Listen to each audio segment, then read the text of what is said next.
स्वस्ति पन्थामनुचरेम सूर्याचन्द्रमसा विव पुनर्ददताग्नता जानता संगमे मही।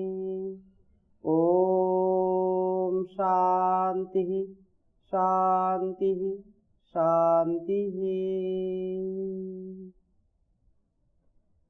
दिव्य जीवन इस कार्यक्रम में आप सभी का हृदय की गहराइयों से बहुत बहुत स्वागत है, अभिनंदन है।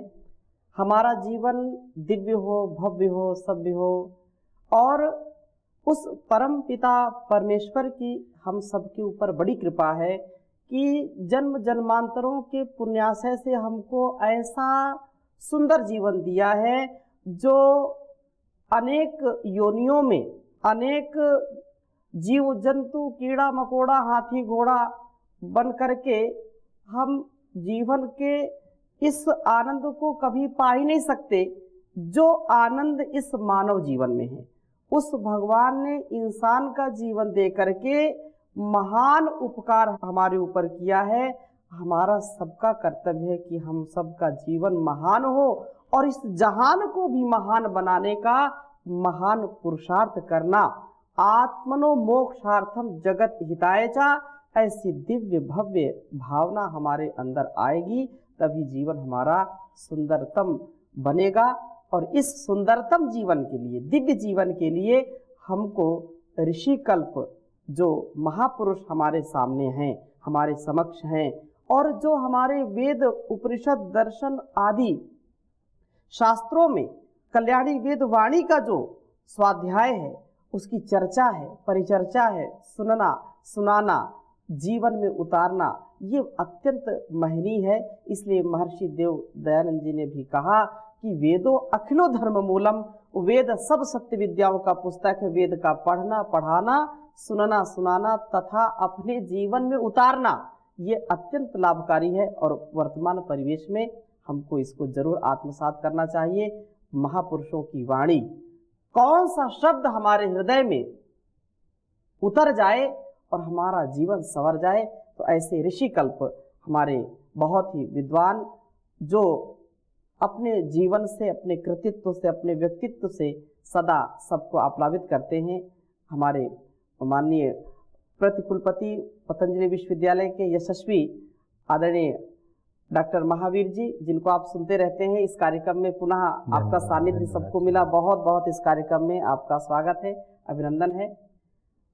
अनेक संदर्भों पर चर्चा हुई है और जिज्ञासा भी लोगों की हुई है कि हमको वास्तव में जो ऋषि परंपरा का ज्ञान है उसको आत्मसात करना चाहिए। गुरु जी, मैं बहुत विनम्रता से प्रश्न करना चाहता हूं क्योंकि लोगों के प्रश्न आते हैं कि वर्तमान परिवेश में हम पारिवारिक जीवन में, सांसारिक जीवन में कैसे इस वेद विद्या को अर्जित करें, कैसे इसको, क्योंकि वो वैदिक परंपरा तो जिसका ह्रास हुआ है, परंतु पतंजलि योग पीठ के माध्यम से पुनः इसकी प्रतिष्ठा के लिए परम पूज्य श्री स्वामी जी महाराज ने, आचार्य श्री जी ने जो संकल्प लिया वो धीरे धीरे पूरा हो रहा है, लोगों तक बात पहुंच रही है। फिर भी इसको कैसे आत्मसात करें जिससे हमारा परिवार सुखी हो, समृद्ध हो, चरित्रवान हो, बलवान हो, बुद्धिमान हो, यशस्वी हो। एक व्यक्ति निर्माण से राष्ट्र निर्माण का, विश्व निर्माण का कार्य कैसे संपन्न किया जा सकता है, क्योंकि सब तो संस्कृत पढ़े नहीं हैं और ये कठिन विद्या है, ऐसा लोग मानते हैं, समझते हैं। तो इस विषय में अपना मार्गदर्शन देने की कृपा करें। पूज्य स्वामी जी महाराज, आज बड़ा आनंद का ये अवसर है कि इस चर्चा परिचर्चा के माध्यम से हम अपने लाखों करोड़ों श्रद्धालु भाई बहनों को वेद का संदेश देना चाहते हैं। वेद माता का जो स्नेहाशीष है वो उन तक पहुंचाना चाहते हैं। जैसा कि आपने अभी कहा था कि सारा का सारा जो जीवन का सार वो चारों वेदों में ओतप्रोत है। ऋषियों का पावन अंतःकरण जब इन चारों वेदों की पावन ऋचाओं से आप्लावित हुआ था और जैसे गोमुख से या गंगोत्री से गंगा प्रवाहित होती हुई पूरे भारतवर्ष को सींचती हुई गंगा सागर में जाकर के मिल जाती है। इसी प्रकार से चारों वेदों के मंत्र भी व्यक्ति, परिवार, समाज, राष्ट्र और विश्व, 5 इसकी सीढ़ियां हैं, पंचपदी हैं। इन पंचपदियों को किस प्रकार से उत्तम बनाया जा सकता है, जैसा कि आपने कहा दिव्य जीवन, दिव्य जीवन का अर्थ वैदिक जीवन, श्रेष्ठ जीवन, उत्तम जीवन, आलोक से भरा हुआ, सुरभि से सुरभित जीवन, जिसको पाकर के व्यक्ति स्वयं भी धन्य हो जाता है और समाज को भी धन्य बनाता है। कि जैसे परम पूज्य स्वामी जी महाराज आज सारे विश्व को एक नया पावन संदेश प्रदान कर रहे हैं। ये संदेश ऋषियों का संदेश है, वेदों का संदेश है। जैसा कि आपने ये विषय प्रारंभ किया कि वेदों में जहाँ व्यक्ति के निर्माण के लिए बहुत सारी पावन ऋचाएँ हैं, मनुर्भव जनय दैव्यम जनम, त्वम एक वचन का प्रयोग करते हुए बहुत सारे संदेश दिए गए हैं। इसी प्रकार से परिवार पूरे समाज की, पूरे विश्व की एक सबसे महत्वपूर्ण इकाई है। और बड़ा सुंदर कहा गया है, यथा नदी नदा सर्वे सागरे यान्ति संस्थितिं तथैव आश्रमिणः सर्वे गृहस्थे यान्ति संस्थितिं। यद्यपि संन्यासाश्रम सबसे अधिक पूज्य है, वानप्रस्थ आश्रम भी वंदनीय है, ब्रह्मचर्य आश्रम की महिमा से हमारे ग्रंथ भरे पड़े हैं, लेकिन फिर भी जो गृहस्थ आश्रम है वो चारों आश्रमों का मूल है, केंद्र बिंदु है। यदि वो ठीक हो जाता है, हमारे परिवारों की स्थिति ठीक हो जाती है, तो फिर इस पूरे विश्व को कृण्वन्तो विश्वम आर्य के अनुसार श्रेष्ठ बनाने में कोई विलंब नहीं होगा, कोई प्रतीक्षा नहीं करनी पड़ेगी। क्योंकि माता पिता जैसे होते हैं, गृहस्थ आश्रम में दंपति का जैसा पावन जीवन होता है, उसी प्रकार की संतति और उसी प्रकार की धारा आगे बढ़ती है। मुझे स्मरण आता है कि जब विवाह संस्कार होता है, जो परिवार के निर्माण का पहला सोपान है, वर वधू दोनों विवाह की वेदी पर खड़े होकर के प्रतिज्ञा करते हैं, संकल्प करते हैं, व्रत लेते हैं, सबके सामने घोषणा करते हैं, समापो हृदयानिनो, अर्थात हम दोनों के हृदय एक दूसरे के साथ ऐसे मिल जाएं जिस तरह से जल को जल में मिला दिया जाता है और संसार की कोई शक्ति उन मिले हुए जलों को अलग नहीं कर सकती। इसी प्रकार से वैदिक गृहस्थ या भारतीय परिवार की जो अवधारणा है पूज्य स्वामी जी महाराज, वो ऐसी है कि एक बार संकल्प के साथ व्रत लेते हुए, प्रतिज्ञा करते हुए, जब विवाह की वेदी पर आरूढ़ होकर के दोनों युवा युवती जिन्होंने वेद पढ़े हैं, इसीलिए कहा कि वेदान अधीत्य वेदौवा वेदम वापि यथाक्रमम अविलुप्त ब्रह्मचर्य गृहस्थाश्रमम आविशेत। गृहस्थ आश्रम में प्रवेश करने का अधिकार उन्हीं को है।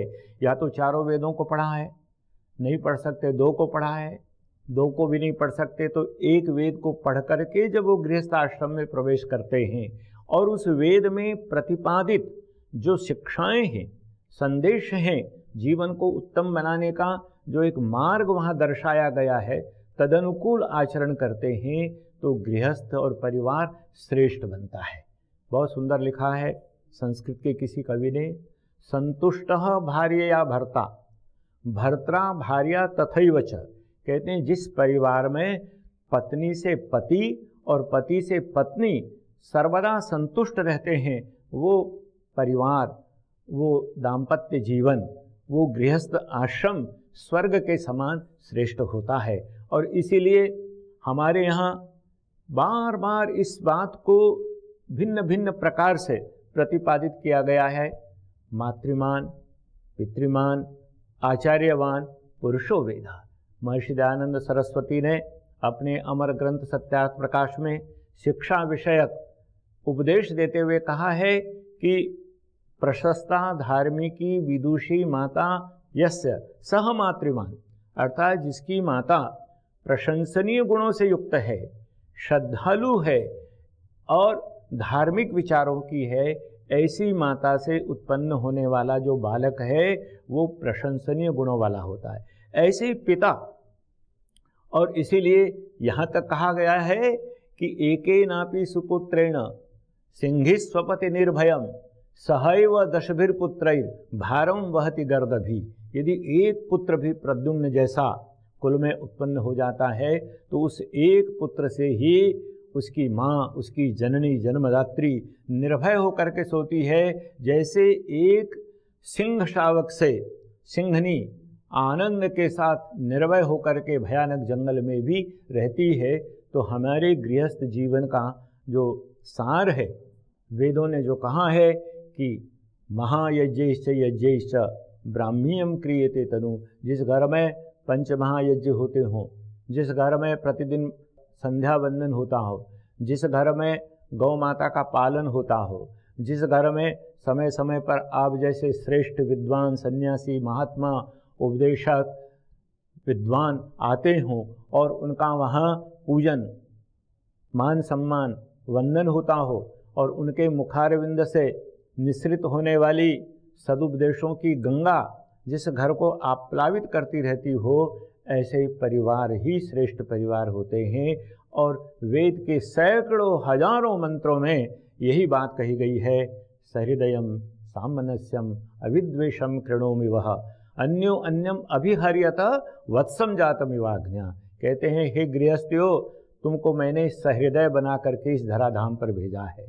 सामनस्यम, तुमको एक मन वाला, एक जैसा चिंतन करने वाला, एक जैसा विचार रखने वाला बना करके मैंने इस संसार में जीवन जीने के लिए भेजा है। इसलिए अन्यो अन्यम अभिहर्यता, एक दूसरे से ऐसे प्रीति करो, एक दूसरे को ऐसे चाहो, एक दूसरे का इस प्रकार से सम्मान करो जैसे अग्न्या हंतुम अयोग्या, अर्थात गौ माता जैसे अपने सद्यजात शिशु से प्रेम करती है, इसी प्रकार से हम परिवार के लोग एक दूसरे से प्रीति करने वाले हों। तो जो स्वामी जी महाराज जिस परिवार में परिवार के सारे सदस्य मिलकर के एक साथ यजन करते हैं, भजन करते हैं, परमात्मा की अर्चना में मन को लगाते हैं, एक साथ वेद मंत्रों का उच्चारण करते हैं, प्रभु भक्ति के गीत गाते हैं, मिलकर के आसन प्राणायाम आदि करते हैं, वो घर वास्तव में सुख का धाम होता है। और ऐसे परिवारों की कल्पना ही वेद का लक्ष्य है। वेद ऐसे परिवारों को ही बनाना चाहता है। और आपका परम पूज्य स्वामी जी का, हमारी जो ऋषि परंपरा है, उसका भी यही ध्येय है कि ऐसे गृहस्थ निर्माण हो तो देश विश्व गुरु बन सकता है। बहुत सुंदर आपने उपदेश दिया हम सबको। और आप श्री की जो बातें हैं वो आचार्य चाणक्य भी कहते हैं कि यदि हम घर को स्वर्ग जैसा बनाना चाहते हैं तो जो जो बिंदु वेदों में, उपनिषदों में और अन्य अन्य हमारे शास्त्रों में आते हैं उनका हमको अवश्य ही पालन करना चाहिए। आचार्य चाणक्य लिखते हैं, ना विप्र पादोदक कर्दमानी, ना वेद शास्त्र ध्वनि गर्जितानि, स्वाहा स्वधाकार विवर्जितानि, शमशान तुल्यानि गृहाणितानि। जैसा कहा है कि अतिथि देवो भव, मातृदेवो भव, पितृदेवो भव, आचार्य देवो भव, ये हमारी जो सनातन पुरातन परंपरा है, इस परंपरा का निर्वहन करने में ही हमारे घर परिवार और संसार का कल्याण है। जो बात कही है कि जिस घर में नित्य प्रति वेद उपनिषदों का स्वाध्याय होता है वही स्वर्ग के समान है, और जहां ऐसा नहीं होता वही नरक के समान है। जहां ना वेद शास्त्र ध्वनि गर्जितानि, शमशानि तुल्यानि गृहाणितानि, स्वाहा स्वाधाकार विवर्जितानि, शमशानि तुल्यानि गृहाणितानि। जहां स्वाहा और स्वधा, जहां अपने माता पिता का, बड़ों का आदर नहीं है, जहां पर स्वाहा स्वाहा करके आहुति नहीं देते सब घर पूरा परिवार मिल करके, वो घर शमशान के समान है। और जहां पर लोग मिलजुल करके, जैसा आप श्री का संकेत है कि यदि हम घर को स्वर्ग बनाना चाहते हैं, परिवार को अच्छा बनाना चाहते हैं, तो वेदानुकूल आचरण करना चाहिए। मैं बहुत ही विनम्रता से इस बात को कहता हूँ, जैसा आपने ने कहा कि उन्हीं को गृहस्थी में जाने का, दाम्पत्य जीवन का अधिकार उन्हीं को होता है जो वेदों का स्वाध्याय किए हों, वो वेद अध्ययन किए हों, वेद अनुकूल आचरण करते हों। लेकिन अगर इस परंपरा को आज हम देखते हैं तो लुप्त प्राय है।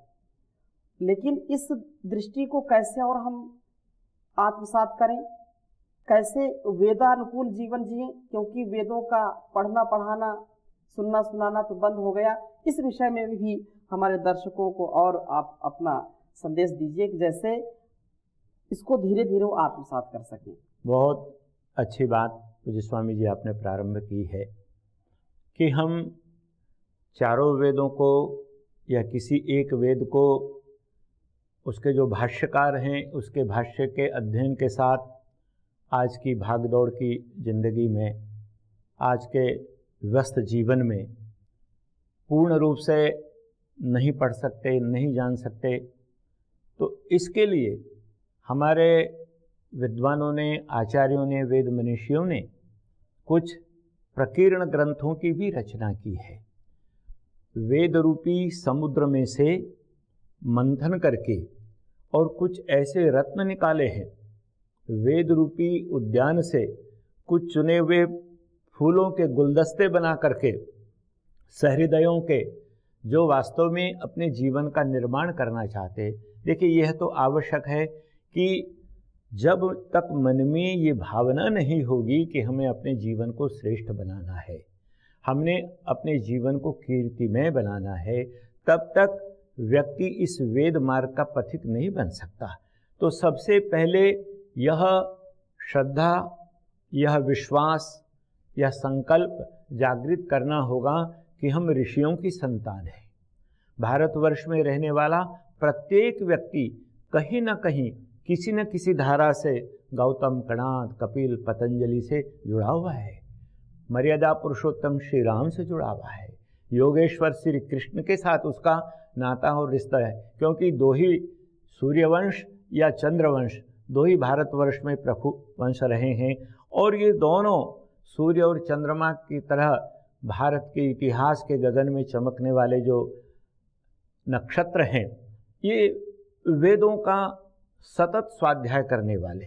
जहाँ भगवान राम ने विश्वामित्र और वशिष्ठ जैसे ऋषियों के चरणों में बैठ कर के वेदों का स्वाध्याय किया, योगेश्वर श्री कृष्ण ने उज्जैन में संदीपनी ऋषि जी के चरणों में बैठ कर के वेदों का स्वाध्याय किया, और तत्पश्चात चाहे श्रीमद् भगवद गीता हो, महाभारत हो, वाल्मीकि रामायण हो, इनमें जो कुछ भी कहा गया है वो सारा का सारा वेदानुकूल है। तो सबसे पहली आवश्यकता इस बात की है कि हमारी इस चर्चा को जो भाई बहन श्रवण कर रहे हैं, उनके मन में उन ऋषियों के प्रति आस्था का भाव, श्रद्धा का भाव जागृत होना चाहिए। जब उनके प्रति श्रद्धा का भाव जागृत होगा तो उनकी जो रचनाएं हैं, उनकी जो अमर कृतियां हैं, उन कृतियों के प्रति भी श्रद्धा का भाव जागृत होगा। प्राचीन काल में जब कोई शिष्य अपने किसी आचार्य के चरणों में जाकर के विद्याध्ययन करने के लिए प्रार्थना करता था तो वो समित पाणी होकर के जाया करता था, 3 समिधाएं गुरुदेव के चरणों में अर्पित करता था और प्रार्थना किया करता था कि जिस प्रकार से गुरुदेव आपके सानिध्य को प्राप्त करके अंदर की अग्नि, ज्ञान की अग्नि, योग की अग्नि, संकल्प की अग्नि जागृत होती है, मैं भी ये संविधाएं लेकर के आपके चरणों में उपस्थित हुआ हूँ, मेरे अंदर की भी उस अग्नि को आप कृपा करके प्रज्वलित करें। तो सबसे पहला पड़ाव तो ये है कि हमारे मन में अपने आचार्यों के प्रति, ऋषि परंपरा के प्रति, वैदिक वाङ्मय के प्रति श्रद्धा का भाव, आदर का भाव जागृत होना चाहिए। उसके बाद धीरे धीरे धीरे धीरे करके हम उस वेद रूपी महालय में, वेद रूपी प्रासाद में प्रवेश करने का अधिकार, उसकी पात्रता, उसकी योग्यता प्राप्त कर सकेंगे। और इसके लिए आचार्य अभयदेव जी ने वैदिक विनय जैसी पुस्तक लिखी, डॉक्टर रामनाथ वेदालंकार जी ने वेद मंजरी 365 मंत्रों का सुंदर संकलन किया कि हम प्रतिदिन कम से कम एक मंत्र का स्वाध्याय करें। आचार्य रामप्रसाद वेदालंकार जी ने वैदिक पुष्पांजलि की रचना की, भक्ति दर्पण, कर्तव्य दर्पण, ऐसी अनेक छोटी छोटी पुस्तकें हैं, छोटी हैं लेकिन उनमें जीवन का सारा सार भरा हुआ है। वो वेद का अमृत पान कराने वाली अमर रचनाएं हैं, उनका स्वाध्याय करते करते और मैं आपको बताते हुए ये प्रसन्नता अनुभव करता हूँ कि अथर्ववेद का भाष्य करने वाले क्षेमकरण दास त्रिवेदी, श्रीपाद दामोदर सातवलेकर, इन्होंने संस्कृत भाषा बाल्यकाल में गुरुओं के चरणों में बैठ करके नहीं पढ़ी थी। अवकाश प्राप्त करने के बाद जब इनकी रुचि जागृत हुई तो इन्होंने संस्कृत भाषा पढ़ी, वेद पढ़े और वेदों का बहुत सुंदर भाष्य हिंदी भाषा के माध्यम से सारे संसार के लिए उपलब्ध कराया। मुझे वो स्वर्णिम युग भी याद आता है। संस्कृत की एक बहुत प्रसिद्ध रचना है, स्वामी जी महाराज आप जानते हैं, बाणभट्ट द्वारा विरचित कादम्बरी, और उसके मंगलाचरण में प्रारंभ में बाणभट्ट अपने पूर्वजों का परिचय देते हुए वहाँ लिखते हैं, जगुर गृहेभ्यस्त समस्त वाङ्मयी ससारिकई पंजरवर्ती भी शुकई निगृह्यमाणा वटवः पदे पदे यजुंषि सामा निचयस्य शंकितः। एक युग था जब बाणभट्ट कहते हैं कि मेरे पितामह प्रपितामह वेद पढ़ाया करते थे अपने प्रिय छात्रों को, और जिस समय ब्रह्मचारी वेद मंत्रों का उच्चारण करते थे और आसपास उस आश्रम में पिंजड़ों में तोता और मैना उस वेद मंत्रों की ध्वनि को श्रवण करते थे, ब्रह्मचारी बहुत सावधान होकर बहुत जागरूकता के साथ वेद मंत्रों का उच्चारण करते थे कि कहीं ये तोता और मैना हमारे अशुद्ध उच्चारण को पकड़ न लें, इसलिए हमको सावधान होकर के वेद मंत्रों का उच्चारण करना चाहिए। ऐसा एक स्वर्णिम युग इस भारतवर्ष का था, फिर से हम उसको उत्पन्न कर सकते हैं, फिर हम अपने परिवारों को वैसा ही बना सकते हैं, लेकिन सबसे पहले श्रद्धा का जागरण होना चाहिए। श्रद्धया विंदते वशु श्रद्धाम प्रातः हवामहे श्रद्धाम मध्यम दिनम परि। श्रद्धा सूक्त का एक एक शब्द हमको उस श्रद्धा के साथ जुड़ने की प्रेरणा देता है। निसंदेह है बहुत उत्साहवर्धक उपदेश आप श्री का है, और उन लोगों के लिए विशेषकर जो इस विद्या को बड़ा कठिन मानते हैं कि नहीं हमसे तो ये नहीं हो सकता है, वेदों को हम कैसे पढ़ेंगे, वेदों को उपदेशों को कैसे हम समझेंगे, वेद का उपदेश तो बहुत विस्तृत है, तो उनके लिए बहुत सरल सुगम जो भाष्य हमारे महापुरुषों ने किए हैं, वेदज्ञों ने जो किए हैं, उनको हमको आत्मसात करना चाहिए, और कम से कम एक वेद मंत्र का स्वाध्याय तो हमको नित्य प्रति करना चाहिए। चाहे ब्रह्मचारी हो, चाहे गृहस्थी हो, वानप्रस्थी हो, सन्यासी हो, स्वाध्याय सबके लिए अमृत के समान है। एक संकल्प के साथ हम कार्य करें, संकल्प जब हम ले लेते हैं तो इससे जीवन में दिव्यता आती है, दिव्य जीवन हमारा बनता है। और जितने भी महापुरुष हुए हैं, चाहे वो प्राचीन काल के हो या अर्वाचीन काल के हो, उनके जीवन को हम देखते हैं तो उनका जीवन बहुत ही सधा हुआ, संतुलित, मर्यादित, संयमित, व्यवस्थित और स्वाध्यायशील रहे हैं वो। तो हम निसंदेह यदि जीवन में सुख, शांति, आनंद प्राप्त करना चाहते हैं तो वेदानुकूल आचरण करें और स्वाध्याय जरूर करें।